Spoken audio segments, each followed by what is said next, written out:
John, let's go from basketball to baseball.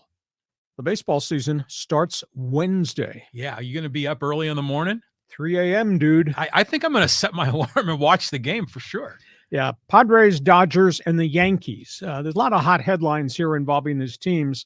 Let's first of all talk about the Dylan Cease trade with the White Sox. The Padres get the ace of the Sox staff, pretty competitive guy, great velocity, big power strikeout pitcher, misses a lot of bats. Now, he is not going to be on the active roster for this series Wednesday, Thursday with the Dodgers.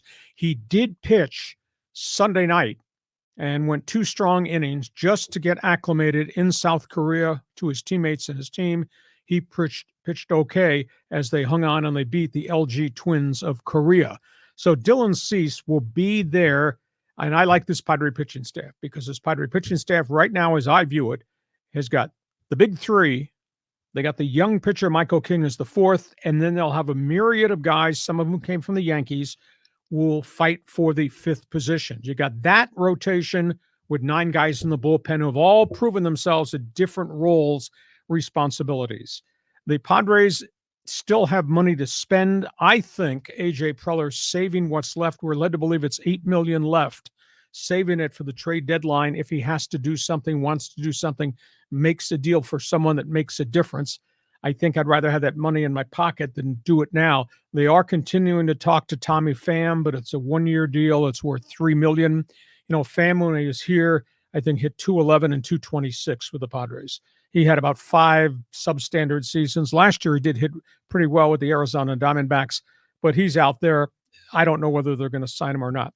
Now, there is some real controversy. The New York Daily News yesterday released a story. Their baseball sources told them Padres ownership, upon the passing of Peter Seidler, told A.J. Preller, you will trade Juan Soto. There will be no more offers from us. In essence, you have to reduce the payroll by $100 million. Daily News quoted baseball sources that the Padres owners told Preller, this is the way we're going to operate. And the New York Post, in a baseball column, asked this question after watching 4 weeks of spring training and watching what's going on with the New York Yankees roster. They asked this question: does Juan Soto really fit in here? Now, we're not talking about Juan Soto's bat. Right. We're talking Juan Soto, who is deficient in left field. It's a team that has now moved Aaron Judge to play center field, and that's a big amount of territory to have to cover, and is concerned he's going to get hurt trying to play 130 games in left field or in center field. And they obviously have got questions now about their pitching. Their pitching staff is in tatters. They traded 4 arms in the Soto transaction. Now they lose Garrett Cole for at least 8 weeks, if not longer, if not possibly elbow surgery.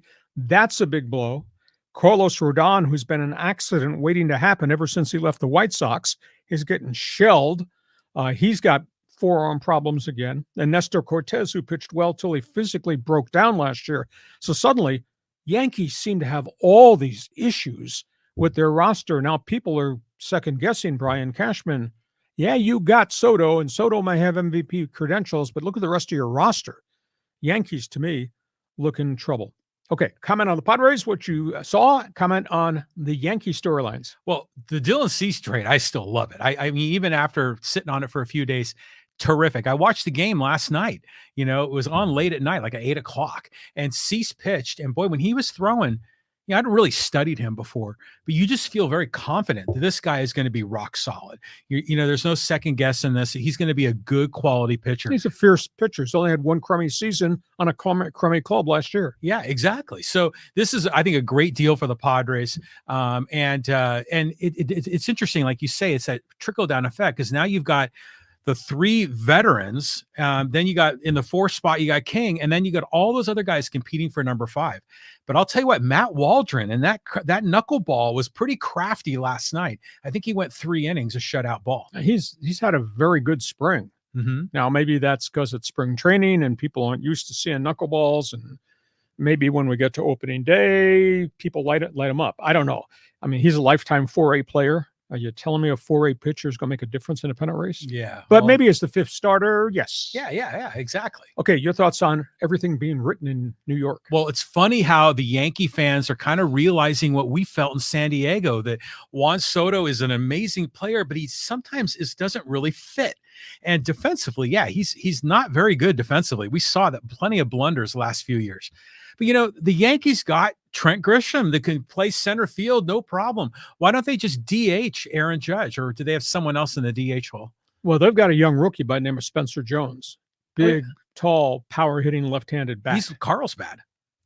Yeah. He should have been in the Padre deal. Yeah, wouldn't that been nice? Yeah, I mean, there were a whole bunch of guys that I had at the top of my checklist that the Padres should have gotten that didn't get, that are still Yankee property. So I think Jones, I think he breaks camp with the club, I think is the DH. But you can play Judge lots of different places, but him running around in the outfield, he's big and lumbering. And he runs into fences and things like that. Well, didn't he go through a fence? Yeah, he injured his foot. Yeah, tore a ligament in his toe. Yeah, which kind of rocked his season. So I think there's probably some critique there that's got credibility. And the reality, their starting rotation is really hurt. You don't have Garrett Cole at the front end of the rotation. And I mean, they are talking 8 weeks, don't touch a ball, and then we hope for the best. So what if they have to operate? Oh, yeah. That's a big issue there. So a lot of critiques of the Yankees right now. Brian Cashman, I'm surprised. I mean, they're not what they used to be, and he's been able to hold his job. But boy, if this doesn't work this year, I wonder if something's going to happen to him. Well, the Yankees fans always want their superstars, and they've been getting them. They re-signed Aaron Judge. They go out and trade for Soto. You think that would make the fans in New York happy, and they're still upset and still angry. They're so cantankerous. Well, Giancarlo Stanton came at a hefty price from Miami, and he's been hurt. Yeah, well, he's always hurt. That guy's rarely on the field. Yeah, 201 last year. He's making $30 million a year. Well, that would be ideally your DH if everyone were healthy. But, Carlos Rodon, too, he was so dominant a few years ago, and he just hasn't done anything. Well, really. he had injuries, forearm, shoulder, but wasn't the same. Yeah. Started like a house of fire with the White Sox. I think he was the number 1 draft pick, very high in the draft, too. Had a couple of good years, broke down, and just hasn't been healthy since that point in time. Let's talk about the Dodgers. Look at their batting order. It's like they're just bludgeoning people in spring training. I think their record now is 14-3 overall, including the Japanese games. They're just out hitting teams. And I think maybe the Dodger theory is we'll just slug our way to victories the first half of the season and then wait for all the other pitchers to get healthy to come off the disabled list. You tell me, is there a weak link in the Dodger batting order? I don't think so. By the way, Ohtani, 500 batting average through spring. Unbelievable.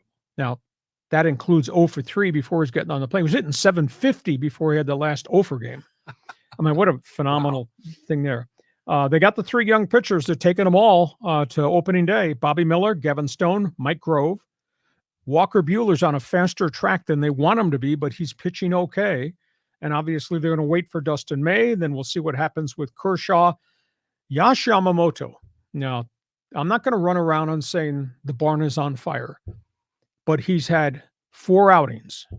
2 of them, he's gotten rocked. His ERA is 8.58 in spring training. Yes. Wow. And we talked about looking at video of him in Japan. You say, boy, is that stuff wicked. And he had 1 good outing. Then he struggled a second outing. Then he had a 1-inning outing that was okay on a backfield, and then he got lit. 8.58 ERA. Now, this is the first time through the blocks for him. Too much too soon? I'm not saying he's going to fail, but that's really odd. And how important was Ohtani in the Dodgers? I don't know if you saw this. The LA Times yesterday put out its sports section, then put out a 24-page supplement.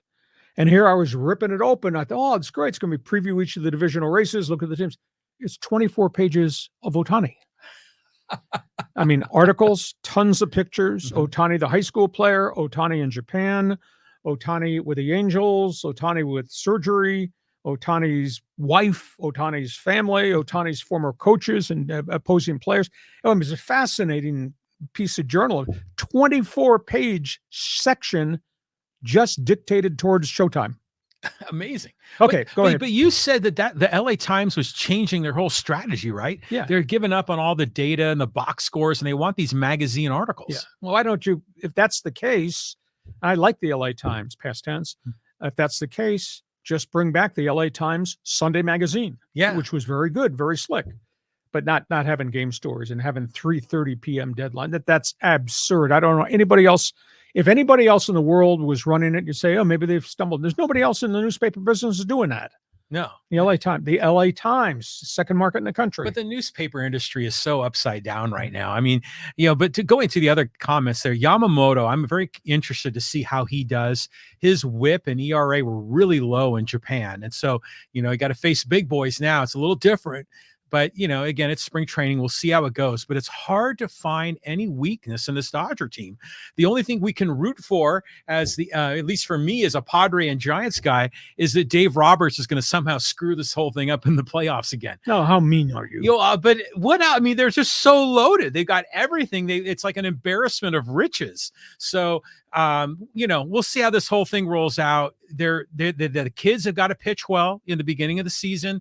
There's some ifs and maybes there. The defense is a little weird, a little different this time, but still, I mean, it's hard to give them anything less than an A- the way this roster is constructed. Okay. Swami says. Oh, here we go. Opening day, Wednesday, Thursday, Dodgers, Padres, 3 a.m. All buy the donuts. You get the coffee on the front stove. Record. The Dodgers are going to slug their way through the first half of the season. They'll have all this pitching. The young guys hopefully will grow, and then we'll get Walker Buehler back. Maybe by May. Right. And then they believe Dustin May, probably June 1st. Kershaw, they think in August. Now you're going to add that to the guys that are already there. I'm projecting the Dodgers to go 101-61. Wow. And they got a great batting order. Holy cow. Great batting order. Only negative to me with the Dodgers, I got defensive deficiencies. Gavin Lux is just freaked out. Yeah. Playing second base now, bouncing throws from second. Mm-hmm. And Max Muncy's no Gold Glove guy at third base. So there's a little bit of infield issue there. And Mookie Betts is going to play a new position, a different position. A major league shortstop's different than when he played high school shortstop. So that'll be fascinating. I got them 101-61. Padres, I like their big three. In fact, I think the Padre big three up front of the rotation is better than the Dodger big three at the front of the rotation. All right. And their strength in numbers. Padres have got 9 bullpen guys at all different levels. The Dodgers got a lot of throwers, but a whole bunch of those guys are coming off surgeries, elbows, shoulders, etc. Yeah, so far, so good. Does not guarantee it's going to be like that during the season. I got the Padres going 90-72 because you got to play the Dodgers 13 times. You got to play Arizona, World Series, Arizona 13 times. Now they'll mop up the Giants. They'll mop up the Rockies along the way. But that's 90 wins, and maybe that's a second place team. You could argue with me, but you'd be wrong. And John Riley says, broadcasting from left field. From left field. Well, first of all, Dodgers, it's weird predicting a team's going to have over 100 wins. But this is a team that you would obviously do that. I can't see any scenario where they win less than 90. Well, unless somebody breaks down. But even if one guy breaks down, they got all this depth. I mean, it's just insane how stacked that team is. So let's just assume they win 101. That sounds good to me. I agree with you. I think the Padres are also going to be better than they were last year because I think the chemistry is going to be better. And I really like Mike Schilt. Yep. I think his leadership is going to make a difference in the clubhouse. I wouldn't go so far as to say they're going to win 90, but I would definitely have them in the high 80s. And I think the Padres are a wild card team this year. Dodger fan, are you going to join us in Fans Forum? Padre fan, you want to argue with or against us? Jump on board now, Fans Forum, right at the end of our podcast. One other baseball note.